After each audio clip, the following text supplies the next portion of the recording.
you there. I'm Alice Elwell, your host, and welcome to The Naked Truth, where we answer all the freaky questions you never thought you could ask about sex.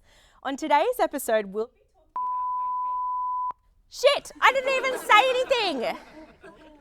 Anyway, on today's episode, we'll be talking about Wait, guys! I thought we weren't meant to be bleeping stuff. This show is meant to be uncensored. Sorry, Miss Elwell, we'll get right on that. Okay, great. Thank you. On today's episode, we'll be discussing contraception and sexual health. I'm just waiting on my friend Fee to come and bust some myths people have about sex. Did someone say my name? Oh, here she is. Come on in. Oh, so lovely to see you. Mwah, mwah. Mwah. Come and sit down. We'll have some tea.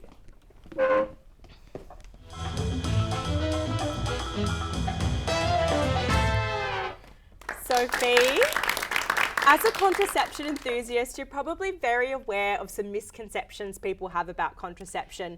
Would you be able to help us bust some of these myths? Of course. Okay, well, the first one is only penetrative sex needs protection. Myth?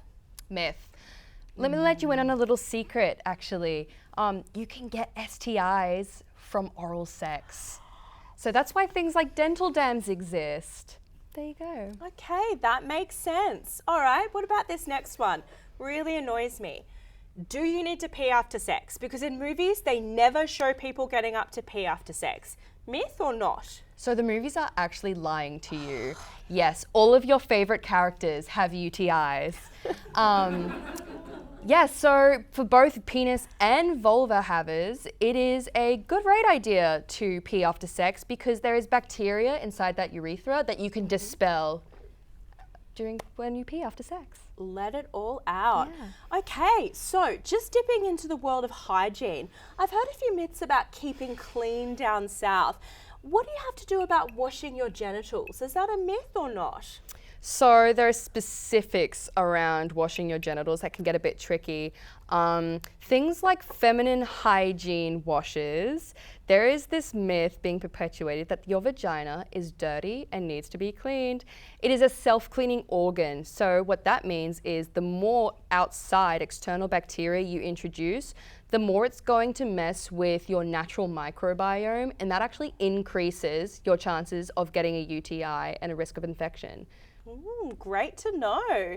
Okay, the next one, the morning after pill. We know it's an emergency contraception, but what does it actually do? So what it actually does is it just delays ovulation. What it doesn't do is it doesn't completely terminate your egg. And so if you're already ovulating once you've taken Plan B, it's actually not going to do much for you. Yeah. Okay, the more you know. So another one is contraception, such as IUD, the rod or the pill. I've heard that might affect fertility after ceasing use. Is this true? No, so that's not true. It does not affect fertility. However, if you're on the contraceptive pill specifically for an extended period of time, it is a good idea to have regular checkups with your doctor and GP because there are other side effects that can, just be exacerbated after long-term use. Okay, the more you know. Well, that's all the myths we've got time to bust today. Now our good friend Max will be meeting with nursing student in Sexperiments. Thanks, Fee. Thank you.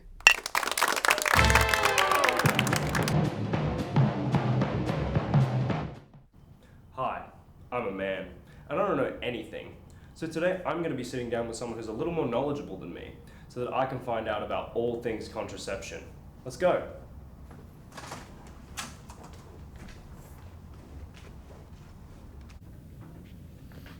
Hi, Kelsey, it's good to see you. Yeah. So what do you actually do?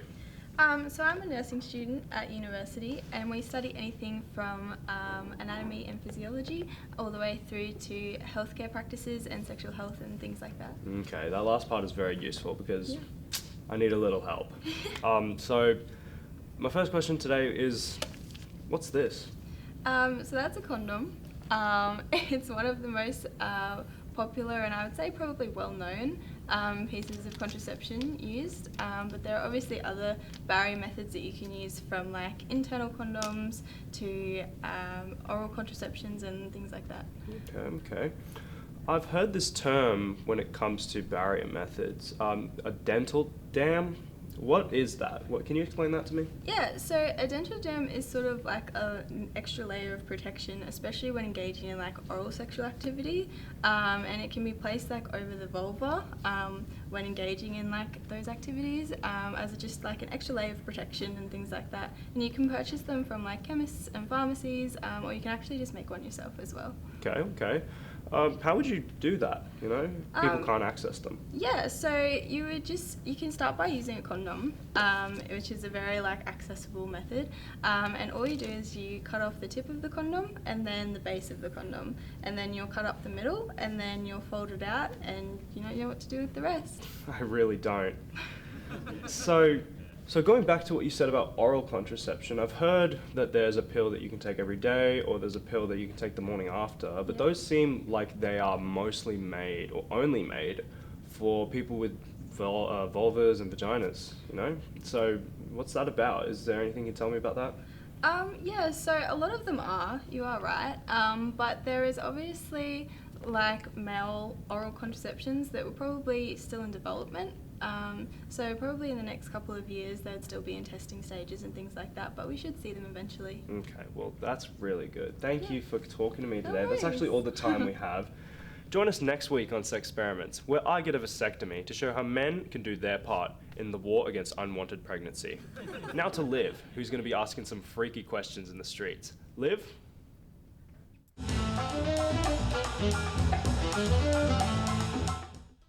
Thank you, Max. Hello, everyone. My name is Olivia, and welcome to Freak in the Streets. Today, we're going to be testing the general public's knowledge on contraception. So, let's get freaky. So, what's your name? Will. Holly Masters. Ezra. Griffin. I'm Tay. I'm Cooper. Okay, so I'm just going to re-explain it. We've got 3 numbers here. You're going to pick one. There's a question inside. If you get it right, you get a condom and a Mentos, and if you get it wrong, you just get a condom because safe sex. So, what number would you like to pick? 1. 2. Number 2. 2. Number 3. Number 3. Can you still get someone pregnant if you pull out? I'm gonna say it's false. True. Yes, very true. So you still can get someone pregnant even if you pull out because of pre-ejaculation, and that contains semen and can still get you pregnant. Alrighty. Name 4 categories of contraception. I know of contraception, but I don't know how you categorize them. So the first one would be burial, which was like condoms, things like that.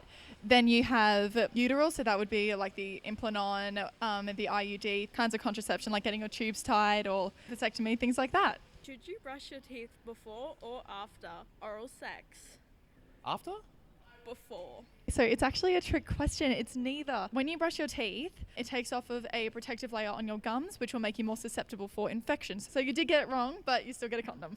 But yeah, thank you so much for playing. Cheers. Thank you. Enjoy the rest of your day.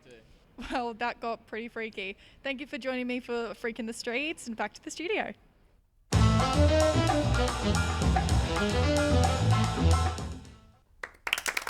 Thank you, Liv, for helping to educate the Brisbane locals on contraception. Now it's time for the hotline, where those afraid to ask any saucy questions can call in anonymously. After all, nothing surrounding sex should be seen as taboo or shameful. Let's break that stigma, shall we? Oh, we've got our first caller. Hello. Michelle? Oh, baby, please listen. I didn't mean to sleep with her. I just went to the bar the night before our wedding, and I thought she was gorgeous. I brought her a drink, and then I asked her to come home with me. It was her fault. I did nothing wrong. Please take me back. Wrong number. Is there any other calls lined up? Hello. Hi, is this the Naked Truth hotline? Yes, what's your question? My boyfriend says he doesn't want to use a condom because it hurts, or he says he can't feel anything. I don't want to be having unprotected sex, but I don't know what to do. Well, a condom shouldn't be hurting, so maybe your partner should try some different sizes. If that still feels uncomfortable, maybe try internal condoms. Also, condoms may limit sensation, but not eliminate it. So if he keeps complaining about that, he's going to have to decide whether to have sex with a condom or with his hand. I hope that answers your question. Bye. Oh, here's another one. Hello. Hey, I wanted to ask if you knew where I can go to get tested for an STI, and how do they test for them? This actually has a very simple answer. You can ask to get tested at your local GP. Usually a urine or blood test is all that's needed. Sometimes a swab sample needs to be taken, and this can be done by yourself. Thanks for calling. Wow, I am popular today, but I think we have time for one more. Hello. Hi, I was curious to know if it's normal to get UTIs all the time. Is there something I can do about this? A lot of people suffer with this. Although it's common, this isn't normal and you shouldn't have to deal with this. If your UTIs are often occurring after sexual intercourse, you may benefit from taking a single dose of prescribed antibiotics after each sexual encounter. But please, check in with your doctor so they can help you in a way that is specific to your own needs. All right, bye-bye now. Now, that's all the time we have for today. Thank you to everyone for tuning in to today's episode. Next week, we'll be discussing menstruation. We'll be visiting a gynecologist, quizzing strangers on the monthly cycle, and answering your red-hot period questions. I'm Alice Elwell, and this has been The Naked Truth. Good night.